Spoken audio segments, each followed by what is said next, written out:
అధిక బరువు అనేక సమస్యలకు కారణం. సాహితీ యోగా ఆన్లైన్ క్లాసులో జాయిన్ అవ్వండి. Hi sir. చెప్పండి సార్. అంటే మొన్న రీసెంట్గా యాక్సిడెంట్ జరిగినప్పుడు కూడా అకస్మాత్తుగా ఆవిడ చందు గారిని చూసి ఆవిడ షాక్లో చనిపోయిందని చెప్పారు. అంటే అది ఎంతవరకు వాస్తవం అంటారు? వాస్తవం అంటే వాళ్ళు అక్కడ ఉన్నారు, మేము ఇక్కడ ఉన్నాము. ఆమె వెనుక సీట్లో కూర్చున్నది, ముందు సీట్లో వాళ్ళు ఉన్నారు. సడన్ బ్రేక్ కొట్టే వరకు బాడీకి సీట్ తలిగింది.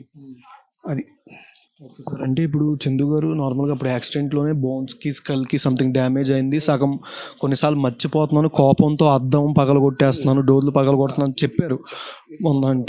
అంటే ఇది ఇంటికి వచ్చిన తర్వాత కూడా అట్లానే జరిగిందా ఏమైనా సంథింగ్ అంటే మెంటల్ పరంగా కానీ? ఈ పవిత్ర విషయం వల్ల 5.5 సంవత్సరాల నుంచి పెళ్లి చేసుకున్న భార్య దగ్గర లేడు, కన్న తల్లిదండ్రుల దగ్గర లేడు, అక్కడే ఉన్నాడు మణికొండలో. ఇక్కడ వస్తలేడు, ఎవరిని పలకరిస్తలేడు. మాయలో పడిపోయాడు. పవిత్ర జయరాం మాయలో పడిపోయి ఆమె మాయలోనే ఉన్నాడు.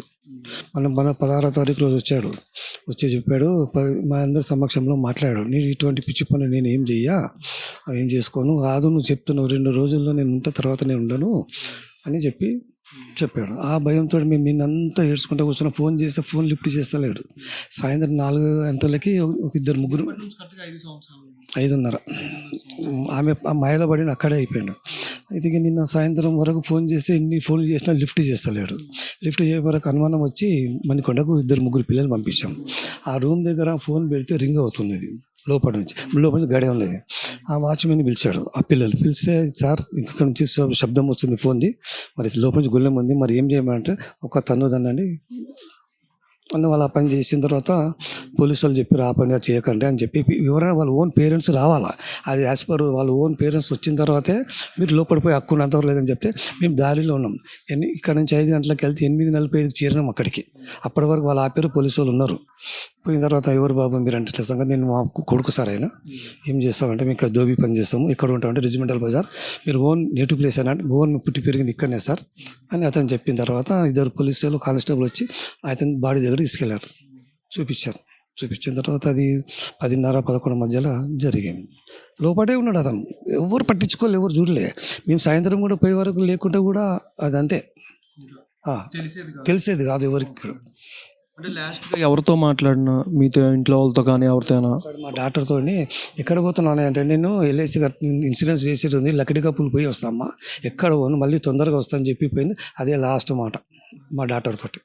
అంటే బెంగళూరు నుంచి రాగానే అఫీషియల్గా అనౌన్స్మెంట్ కూడా వాళ్ళిద్దరు పవిత్ర జయరాం గారిది అండ్ చందు గారు అనౌన్స్మెంట్ చేస్తున్నారు. అఫీషియల్గా మీ ఇద్దరం హస్బెండ్ అండ్ వైఫ్ అని అనౌన్స్మెంట్ చేస్తున్నారు కదా, దీని మీద అంటే? వైఫ్ అంటే మాకు ఆ ద్వారా మాకు ఏం తెలియదు సార్. మేము ఒక పెళ్లి చేసిన ఒక్కరికి 10 మంది సమక్షంలో వాళ్ళు చేసుకునేది వాళ్ళకి తెలుసు, మాకు తెలియదు. మాకు చెప్పలేదు. వాళ్ళు గాలికి అంటున్నారు మేము చేసుకున్నాం ఇద్దరం పెళ్ళి, మేము పెళ్లి భార్య భర్తలు అంటున్నాం. మేము ఎట్లా నమ్ముతాం సార్? మేము చూసింది లేదు, అక్షంతలు వేసింది లేదు, మాకు చెప్పింది కూడా లేదు. మేము భార్య భర్తలమని ఫొటోస్లు పెడుతున్నారు, యూట్యూబ్లో పెడతా ఉన్నారు. అంటే ఇప్పుడు ఇంటికి తీసుకురావడం కానీ పవిత్ర జయరాం కానీ అట్లా జరిగిందా? అంటే ఏం లేదు సార్. మేము ఆమె ముఖం తెలియదు, ఆమె ప్లేస్ తెలియదు, మాకేం తెలియదు. తెలిసింది 5.5 years బ్యాక్. ఇక్కడ వెళ్ళిపోయిన తర్వాత మాకు మళ్ళీ రాలేదు. కట్టుకున్న పిల్లల దగ్గర కూడా రాలేదు, పిల్లల్ని కూడా చూడలేదు. ఒక పాప ఒక బాబు, 2 చిన్న పిల్లలు. ఇప్పుడు చేతి మీద 2021 టాటూ ఉంది, ఇద్దరి మీద ఉంది. అంటే ఏంటి ఆయిరే కలిసారా లేకపోతే ఏంటని? ఆ టైంలో కలిసారు. దానివల్ల కూడా ఫస్ట్ టైం కూడా గొడవ చేసింది. ఆ టాటూ ఎందుకు పెట్టుకున్నా, తీసేసినాకనే ఇంట్లోకి రావద్దు, నేను సచ్చినా బ్రతికినా నాకు ఆమె నువ్వు వద్దు, ఇది చెప్పడం జరిగింది సార్ రోడ్డు పైన. అంటే యాక్సిడెంట్ తర్వాత మీరు కలవడం జరిగిందా? కార్ యాక్సిడెంట్ తర్వాత జరిగిందంటే మొన్న 16వ తారీఖు జరిగింది సార్. 10 మంది సమక్షంలో కూర్చుండబెట్టి అడిగాము, వీటిలో మాట్లాడుతూ నిత్యం చేస్తున్నాను, నేను పిరుకున్నా, నేను అటువంటి పనులు ఏం చేయను, నేను మంచిగానే ఉంటున్నా, పిల్లల కోసం బ్రతుకుతా, నేను ఎందుకు చెప్తా అని అందరితో మాట తీసుకున్నాడు సార్. తీసుకున్న తర్వాత వెళ్ళిపోయిన తర్వాత నెక్స్ట్ డే. అంటే మీరు చిన్నప్పటి నుంచి చూస్తూ ఉంటారు మీ అబ్బాయి కాబట్టి, అంటే ఎట్లా ఉండేది అంటే మైండ్ సెట్ కానీ ఏదైనా నార్మల్గా ఏదైనా చేసే పనిలో కానీ? చేసే పనులు ఖచ్చితంగా 100% ఏ పని తలుచుకున్న ఆ పని ఖచ్చితంగా చేస్తాడు. ఫ్రెండ్ సర్కిల్లో కానీ ఇంటి పనిలో కానీ ఖచ్చితంగా చేస్తాడు. ఆ పని బ్యాలెన్స్ పెట్టాడు. ఇది పవిత్ర మా మైకంలో పడి మమ్మల్ని దూరం చేసుకున్నాడు, భార్య పిల్లల్ని దూరం చేసుకున్నాడు, ఎవరికి లేదు. అంటే మా పర్సన్ యొక్క ఇంటర్వ్యూలో కూడా చెప్పారు, రేపు May 19 రిలీజ్ అవుతుంది, పవిత్ర గారు చేసిన వైఫ్ అండ్ హస్బెండ్ స్క్రిప్ట్ 39 ఇది మహోత్సవాల్లో స్క్రిప్ట్ ఒకటి చేశారు, అది రిలీజ్ అవుద్ది, ఇది ఒక హ్యాపీనెస్ ఇచ్చి వెళ్ళిపోయింది నాకు. ఉంగరం కూడా ఇలా తనకు జిమ్ చేస్తూ డైట్ అయితే అది కూడా చెప్పారు. అంటే అని చెప్పాను అటువంటి విషయాలు ఎందుకు చేసుకుంటావు, నువ్వు హెల్త్గా ఉన్నావు కదా, బాడీ బాగుంది కదా, జిమ్ చేసుకో, కానీ ఇటువంటి లెక్కలు ఎందుకు అంటే 100 మంది సమక్షంలో నువ్వు ఫస్ట్ మ్యారేజ్ కూడా లవ్ మ్యారేజ్ చేశారు, ఫస్ట్ది కూడా. ఇప్పుడు ఇది కూడా ఇట్లనే, అక్కడ వాళ్ళని అనాథాలను చేస్తావు, ఇక్కడ వీళ్ళని అనాథాలు చేస్తావు. ఎందుకు సార్ బ్రతుకు బతకడము? ఇక్కడ పారిపోయి ఇక్కడ ఉండి మంచిగా ఉండు కదా సార్. అంటే ఏ సంవత్సరం మ్యారేజ్ జరిగింది చందు గారు? 2015 నవంబర్ 29th. అంటే 5 years దాకా ఇంట్లో ఉండి తర్వాత 5 years నుంచి బయట. మీ సీరియల్ 3 సీరియల్ స్టార్ట్ అయింది, దాంట్లో నుంచి జంప్ అయిపోయింది. ఇంటికి రావడం బంద్, అయ్యమ్మ వద్దు, కట్టుకున్న పిల్లలు వద్దు, అక్కడి నుంచి ఇక రావడం లేదు, ఇక పిల్లల్ని చూడడం లేదు. ఆయన బతుకుతున్నాడు, ఏమన్నా కానీ మీరు నాకు అదే కావాలి, నాకు అదే దేవత. అంటే లైఫ్ అని కూడా చెప్పారు కదా పవిత్ర జయరామ్. ఆమెనే నాకు లైఫ్, నువ్వు నాకు వేస్ట్ ఉన్నావు, నాకు వద్దు, నాకు ఆమెనే లైఫ్ అలా చెప్పాడు. అంటే ఈ యాక్సిడెంట్ తర్వాత నార్మల్గా ఇంటికి రావడం అనేది జరగల. అప్పటి రెండు నేను ఎందుకంటే ఒకటి డీల్ ఉంది, ఒకటి హౌస్ రెంట్ డీల్ ఉంది. ఆ డీల్ చేసిన దాంట్లో డబ్బులు రావాలి కదా, ఆ డబ్బులు వీని ఆస్తి రావాలంటే వచ్చింది. అది మొన్న 16వ తారీఖు రోజు మొన్న కూర్చొని మాట్లాడితే ఆ డీల్ చేసుకుని డబ్బు నాకే ఇచ్చిండు. ఎందుకు ఇచ్చిండంటే నేను ఉండను డాడీ, నాకు బతుకులేదు అని చెప్పి నేను పవిత్ర దగ్గరికి పోతాను, పిల్లైనా చూసుకో, ఇల్లు కొని, వాళ్ళకు ఇల్లు లేదు నాకు చెప్పాడు, డబ్బు నా దగ్గరికి ఇచ్చాడు. పిల్లలకి కన్న పిల్లలు ఇద్దరు, కొడుకు బాబు పిలవాలా సార్?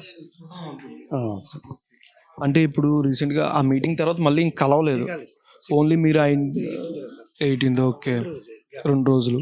అంటే మీరు అక్కడ ఇంటికి వెళ్ళి డోర్ పగలగొట్టి లోపలికి వెళ్ళడం అంతే. అప్పుడు పోయిన తర్వాత బాయ్స్తో పగలగొట్టిన తర్వాత పోలీసు వాళ్ళు ఉన్నారు, కానిస్టేబుల్ వాళ్ళు చెప్పిన తర్వాత నా పిల్లలు చేస్తే అప్పుడు మీరు డాడీ కదా, మీరు ఫస్ట్ పోవాలి యాజ్ పర్ రూల్ అంటే, సరే సార్ నేను పోయాను, చూసుకున్నాను, అన్నీ చూసుకో, ఏమున్నది ఏం లేదు, బట్టలు ఇప్పి చూపించారు, పుట్టుమచ్చలు ఇంకెక్కడ మరకలు తగిలాయా, దెబ్బలు తగిలాయా అన్నీ చూశారు. యాక్సిడెంట్లోనే ఆల్మోస్ట్ ఆయనకు బోన్స్ కానీ ఎక్కడ పడితే అక్కడ బాడీ అంతా డ్యామేజ్ అయిపోయింది. నార్మల్గా ఇక్కడ ఇదంతా ఇది డ్యామేజ్ అయింది, ఇది కొన్ని దెబ్బలు తగిలినాయి మళ్ళీ ఈ మధ్యలో. ఎందుకంటే ఈ 5 yearsలో ఎప్పుడు ఇంటికి రాలేదు సార్. అంటే ఎప్పుడైనా మాట్లాడడానికి కానీ పిల్లల్ని చూడడానికి కానీ ఎవరిని పట్టించుకోలేదు అంతే. ఏంటంటే భార్యకి 30,000 ఎవ్రీ మంత్ వాళ్ళ ఖర్చులకు మాత్రం పంపించేవాడు ఫోన్పేలో, అదొకటి గ్యారంటీ. 30,000 ఇస్తాడు ఎవ్రీ మంత్, పిల్లల ఖర్చు, ఇంటి రెంట్, ఫుడ్ ఖర్చు. అంటే మీరు నాన్నగారు కదా, మీరేం అనలేదు ఆ 5 years రాకపోయేసరికి? నాకు చెప్పడానికి నా పెళ్ళాం, నేను ఇష్టం, నేను వస్తారా, మీరు నాకు అన్నం పెడుతురా, మీరు నాకు పెడుతుర్రా, మీకు 10 పైసలు ఇవ్వడు, నెలకు మస్తు సంపాదిస్తారు.